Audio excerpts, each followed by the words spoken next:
Alright, what's up everyone? Welcome to my strategy guide for the map Origins. One thing I want to quickly mention, kind of interrupting this video, the map in this video was actually picked by a straw poll from the last video, and I'm going to be doing another one of these in the description where you can vote on what map you want to see gets picked next.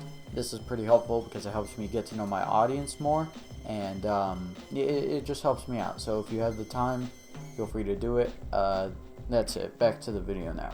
So for your setup, there's going to be a few things you need to do. First of all, you need to build the shield underneath the church. You're going to want to build the upgraded ice staff, and if you plan on going past round 100, you're going to need to build the wind staff as well. Ideally, you want to get the Mark II from box, but if you don't want to deal with the RNG from that, you can use the Pack-a-Punch starting pistol, although it's not going to be quite as good. Same sort of idea for symbol monkeys. Ideally, you want to have monkeys because you actually get 3 monkeys per max ammo. If you get G-strikes, you can only have 2 per max ammo. And speaking of G-strikes, there is a trick that you can use if you plan on getting G-strikes to help you get them. Basically, if you shoot a charged shot right next to the stone tablet and then pull your shield out, every time the zombies die, the game just assumes you're getting shield melee kills. So all of those ice staff kills contribute towards your melee, which means you can build G-strikes on like round 100 if you want, even though it's supposed to be made for melee weapons. So for your early rounds, you're going to want to stay in the mud next to the church, and this part of the mud is when you start the tank. This is where it goes over. So it's not behind the tank, it's in front of the tank. You want to stand between these 2 puddles, and as long as you're shooting a charge shot on the ground, this is going to be the fastest spawns on the entire map. And it's pretty easy to maintain ammo here because you're not really wasting ammo. Although you would think that if you're constantly shooting a charged shot, that you're wasting ammo, but you're killing almost a horde for every single shot. Something that's going to be helpful to know is that if you shoot and then immediately pull out your claymores, it's going to make the zombies die from the little frozen animation quicker. I'm not sure why this happens, but I'm willing to bet it has something to do with the same reason for the G-strike thing, where if you're holding out something other than the staff, it assumes that you're not getting staff kills. So it doesn't bother doing the frozen animation, and it ends up getting more kills per shot, and you're going to be able to preserve ammo by doing this. So once you get to the super high rounds, probably at 100 or maybe even a little bit past it, you're going to want to start doing full hordes with the ice staff. And at this point, you don't want to be in the church anymore. You want to be at the tank station where that mud is.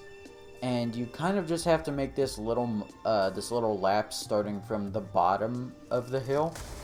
And once they start spawning, you want to go along the wall pretty much until you get to the switch to call the tank.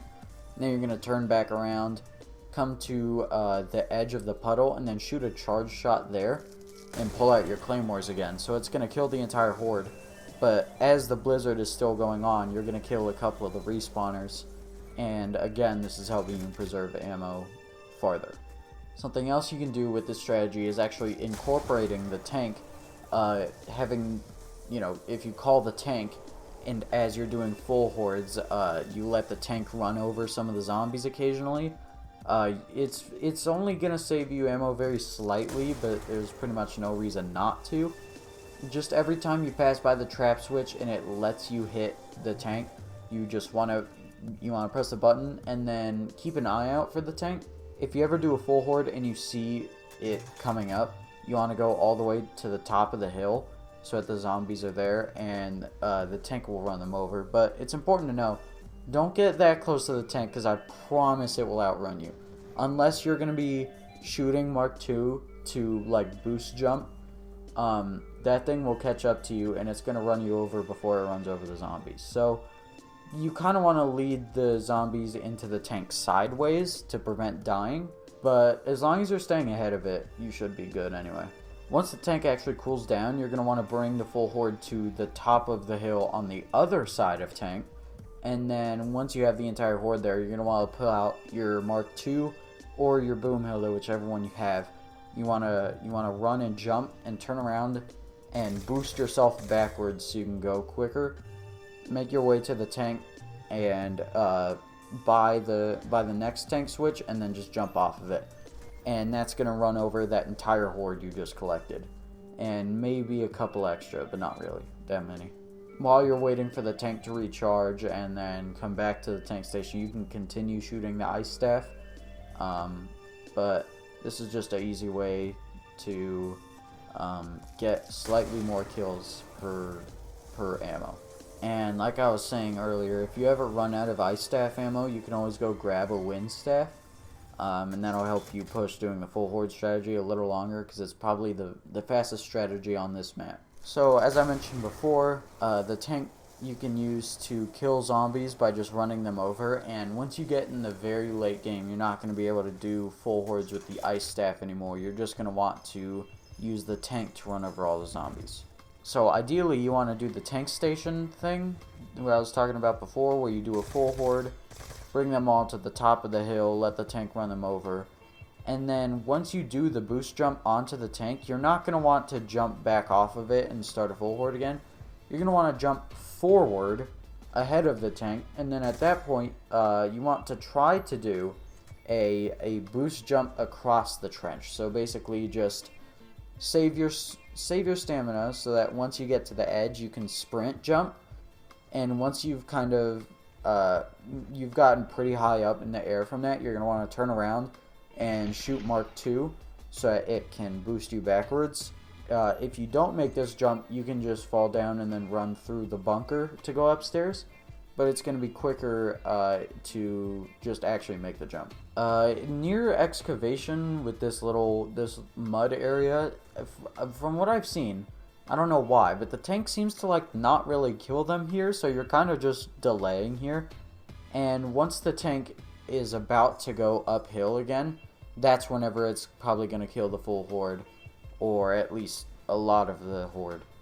And once they die, you're going to want to run through the trenches up to where you would get to the soul box at church. And as you're running up here, you want to make sure you turn around so you can look at all the zombies.